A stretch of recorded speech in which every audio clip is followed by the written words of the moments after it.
ஒரு குட்டி ஸ்டோரி கேட்கலாமா? இன்னைக்கு ஸ்டோரியில் நம்ம ஹீரோ யார் தெரியுமா? White colour. நம்ம சைல்ட்ஹுட்ல இருந்தே ஒரு கலர் பாக்ஸ் ஓப்பன் பண்ண உடனே எல்லா கலர்ஸையுமே யூஸ் பண்ணுவோம். Red, blue, green, yellow, black எல்லாமே எக்ஸப்ட் ஒயிட். ஆல்மோஸ்ட் அதை டச்சே பண்ண மாட்டோம். ஏன்னா நார்மல் பேப்பரில் அந்த கலரே தெரியாது. அந்த கலரில் ட்ரா பண்ணாலும் ஒரு யூஸும் இல்லை. ஸோ நம்ம நினச்சிருப்போம் maybe this colour is not useful அப்படின்னு. பட் உண்மை என்ன தெரியுமா? The problem is never the colour. The actual problem was the background. ஒரு ஒயிட் க்ரையான் எடுத்து பிளாக் சார்ட் பேப்பர் மேலே எழுதி மட்டும் பாருங்களேன், அதுதான் மேஜிக்.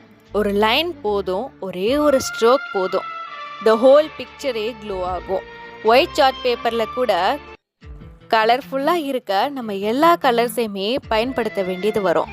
பட் பிளாக் சார்ட் பேப்பரில் அழகுபடுத்துறதுக்கு வேறு எந்த கலருமே தேவையில்லை. ஜஸ்ட் ஒயிட் கலர் மட்டும் போதும், ஃபுல்லாக கம்ப்ளீட் ஆகிடும். So what change? Not the கலரில், அது இருந்த இடம்.